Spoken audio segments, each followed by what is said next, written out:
And welcome to Comics History Guy's comic book review. Today we look at Uncanny X-Men number 24, part of the Original Sin crossover event. So this is a cover featuring Dazzler, Alison Blair. If you may not recognize her, because she's kind of assumed a punkish, gothish look. In our last issue, she was emotionally distraught. And was seen with a pair of scissors. So we didn't know exactly what that meant, but now it looks like she was cutting her hair, as well as creating a new outfit. Interestingly enough, this new look isn't referred to in this book at all. The other X-Men see her, they act like she's just there, like any of the other mutants, but not a single one makes a comment about her new look. Now, there's two different groups of mutants here. The group that's with Scott Summers' Cyclops. There's Cyclops. And the group that's with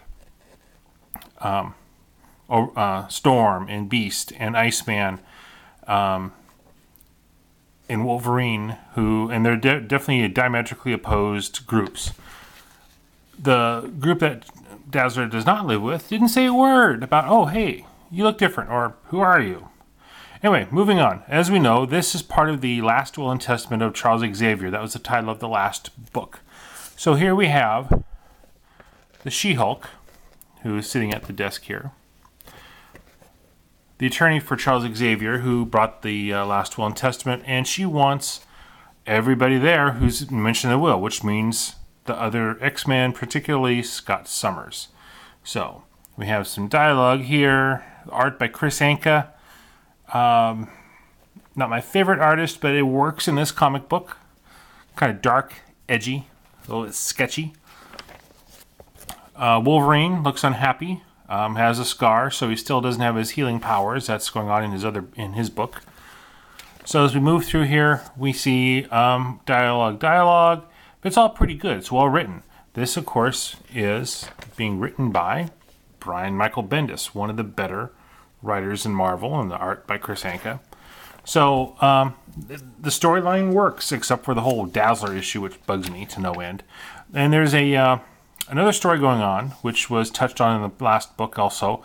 There's a mutant out there in South Carolina who kind of accidentally blew stuff up. So S.H.I.E.L.D. comes and tries to deal with him. Doesn't go too well. I spent quite a bit of time here. Kaboom. We don't really know what's happening with this one, but I'm kind of curious. And I wonder if it's connected to the stuff that's going on with Charles Xavier. So here the two groups of mutants are meeting. They kind of sneak up on Scott. Oh, and there's Dazzler again in her new outfit. Actually, kind of looks pretty good. I never liked Dazzler that much, so any improvement here or a change in her way she is would be good. So, moving on. Again, this story works on many levels. It has good characterizations between the X-Men.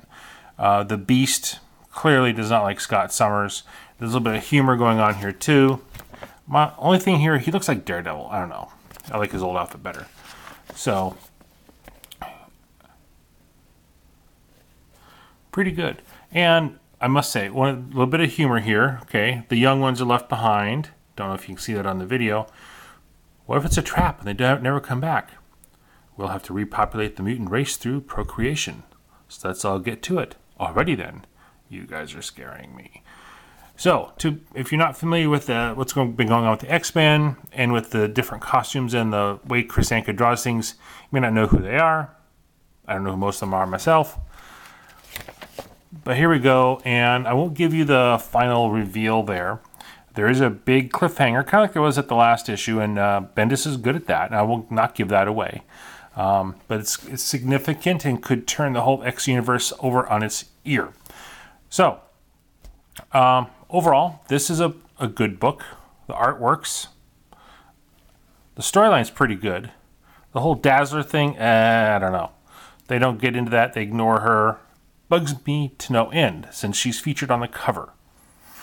They could at least had a little sub-story flashback to when she first came out looking like this. But no, they don't. They're going to have a Dazzler special. I don't know.